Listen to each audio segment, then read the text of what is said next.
Getting divorced? Don't make this mistake. I'm Mark Santiago, CEO and founder of Empowered Man, and I'm here today to talk about one simple truth. One simple truth. And I see this mistake being made all of the time. Look, over the last several years, my team has helped over 2,500 men get their power, their confidence, and their freedom back while going through separation and divorce. We don't focus on saving the marriage, we focus on saving the man. And the reason why is because we know that in order for a marriage to become new, it has to come from the man.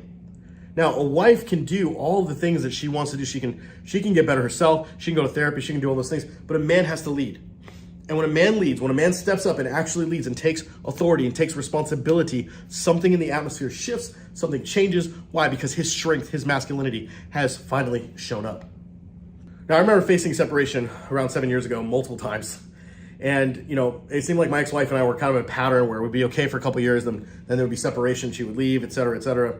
And it was so easy for me to call my friends, call my pastor, guys, she's left, I don't know what to do, I'm such a fool, I'm afraid, I don't know, and they'll talk about what happened, and then the blaming starts. And we start to talk about, well, she did this and she did that and she did this and she did that, she did this, she did that. And so it became so easy to do what I call hitting the she button. This right here is the biggest mistake men make when facing separation or divorce. The reason it's a mistake is because instead of looking at the situation in a healthy, holistic view, they automatically go to the external pain. Here's what I mean by that. Is the external pain is the thing that's happening to you. The internal pain is the thing happening inside of you. Now, the difference is the external pain is my wife left me, my wife cheated on me. I'm feeling all these emotions from what she did. You go, well, that's internal, right? No, those are things that are being caused from the outside. And what we found is most men will focus on that because honestly, it's easier. It's so much easier to focus on external pain than it is internal pain, because internal pain means starting to like stir up shit that happened 20 years ago and stir up things that happened 15 years ago, 5 years ago. I have felt this way before, and I couldn't quite put my finger on it. I was like, where have I felt this before? And it suddenly became crystal clear. See, I was 15 years old when my dad died of cancer. And the amount of abandonment I felt from him dying was surreal. It was just unreal. It was unreal, the amount of abandonment I felt from that. I felt like I was all alone. I felt like I had nobody left in the world to take care of me. I felt like an orphan. And that same feeling was the feeling that came up when my wife left me. And it was crazy because these are two totally different situations. Here was a parent who died from cancer. He didn't try to die from cancer. He didn't kill himself. He didn't commit suicide. Nobody made him get cancer. He got cancer. The world sucks. There is evil in it. He got cancer and he fucking died. On the other side of the coin, you have my ex-wife who made a decision to abandon me, who made a decision to leave me. And it's like, well, these are two different things, but yet they led me to the same exact feeling. And that was because I began to get in touch with what I was actually feeling and actually going through. And as I got in touch with that, it helped me understand what was really, really going on. See, the first thing that men will do when they're going through this is they will blame their wife for the situation they're in. Because that's what we do when we're in pain. We look for the culprit. Who is the person who created this pain inside of me? Who is the person that caused all of this pain? Because someone has to pay for what I am going through right now. Someone needs to pay for what I am experiencing right now. And so we look for the person, the thing that we can attribute the pain to. And so we begin to focus on that person, on that thing. She did this. She left me. She cheated on me. And it's almost like we're taking a whip and just whipping her. She did this. Fucking bitch. I fucking hate her. I can't stand that she did this to me. I fucking hate her.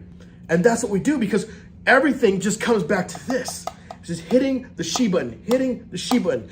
You did this, you did this, you did this, you did this, you did this. And it's easier to funnel our pain into one person in one place instead of to like back up and holistically look at what is really, really going on. Now I see that the pain I experienced at that point in time was more than anything than I could have ever gone through, right? I don't know that I could have experienced anything more painful because it felt like fucking death. That's what it feels. It feels like death. Afterwards, and as I've processed it, I've started to realize that was one of the best things that could have ever happened to me. Number one, it awoken me from my slumber. It awoken me from this, what I call Disney dad that I had become.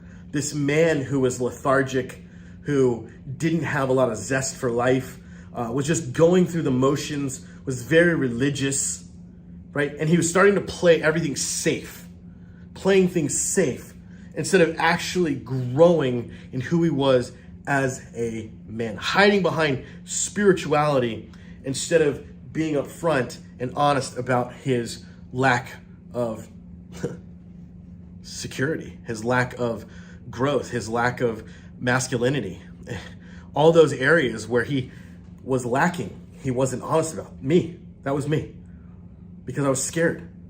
I was scared to be honest. I didn't know who to even be honest with. The second thing I did was I took no accountability for my actions. I made it all about her. This is what we do, man. We make it all about her and what she's doing. We take no accountability for her actions. And that's the worst thing you could do. Why? Because it takes two to tango. It doesn't matter to the marriage. You are responsible. I look at my marriage and I go, you know what? My marriage failed, not because of my wife. No, it took two of us to make this thing fail. I was just as much responsible, if not more responsible than she is for the failure of our marriage. That's the way I look at it. I look at it as it doesn't matter what I did, doesn't matter what she did. The fact is I'm the man, I'm the leader, and this is my responsibility. And too many of you want to cast it off on the woman because of your so-called fucking red pill bullshit and how, you know, alpha males don't get whatever bullshit, okay? Love those guys. They're all fucking little babies. Most of them are just toxic little motherfuckers. Yeah, so I'm sure you're commenting on my page right now. The fact is that stuff is not healthy, number one. And number two, it's not balanced in any kind of way. It's just not, it's not good. So what we look at as this balanced approach is look, we both together have a responsibility as a married couple, but somebody has to be the fucking leader. Somebody has to be CEO. Co-CEO doesn't work. It's CEO or nothing. It's not a 50-50 partnership. It is 100%, 100%. I'm 100% responsible, you're 100% responsible, but I'm ultimately gonna take the responsibility. I'm going to take that off your shoulders because as a husband, my goal is to serve you. Leaders serve. That's what leaders do, they serve. The best leaders are servants first, then they tell people what to do. Right? So many of you, all you wanna do is tell her what to do. You wanna boss her around. You wanna be this big, bad, macho motherfucker who has this little blue collar job, comes home and tells the wife what she should do. And then all of a sudden when she leaves you, you are a crying fucking mess. I can't tell you how many of these guys I've had on the phone who on the outward you think, man, this guy, whoa, man, he's a tough guy. He's a strong son of a bitch. You know, I'd hate to be in a fight with that guy. And then his wife leaves him and he's a fucking mess. I can't tell you how many times. Why? Because they're emotionally immature little boys. They're no different from a 10-year-old boy with no hair on his nuts. Why? Because he don't know who the fuck he is.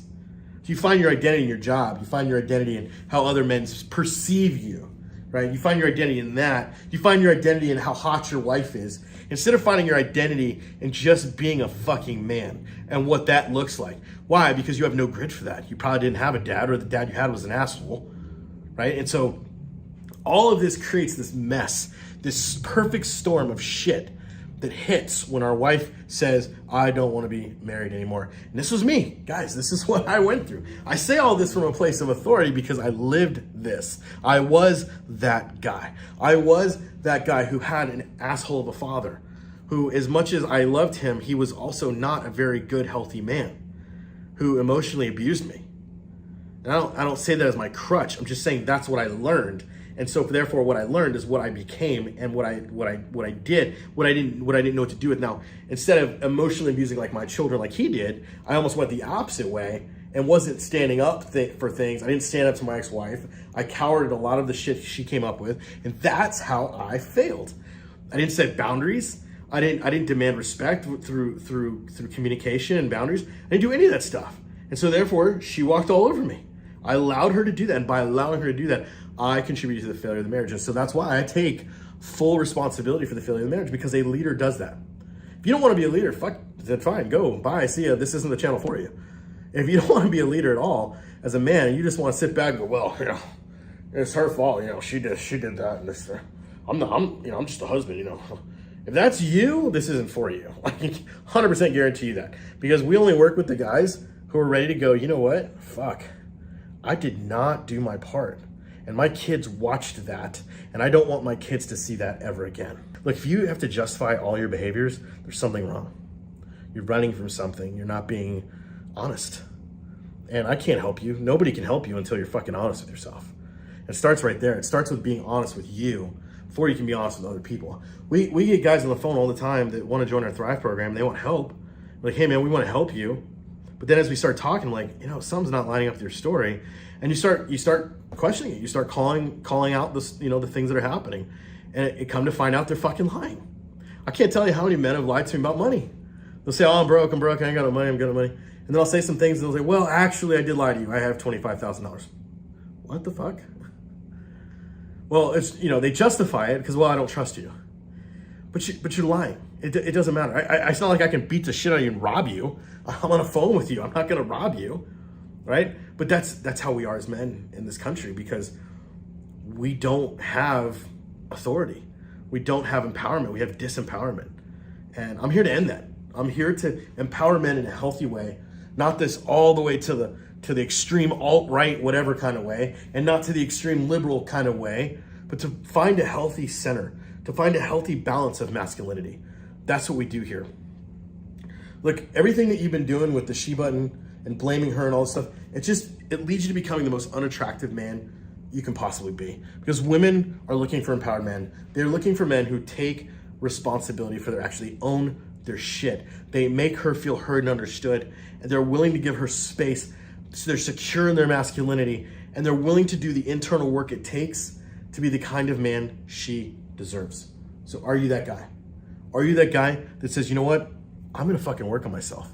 I'm gonna work on myself regardless of what happens, regardless of what she does, because you know what? I know that I have not been the best husband. I know that I could do better. I know that I wanna live a better life in general. I wanna be more happy. I wanna be able to get better sleep at night. I wanna get better rest. I wanna be healthy, both physically and emotionally, because I'm sick of just getting by in this life. I want more. I want more. If that's you, this place is for you. I'll see you on the other side.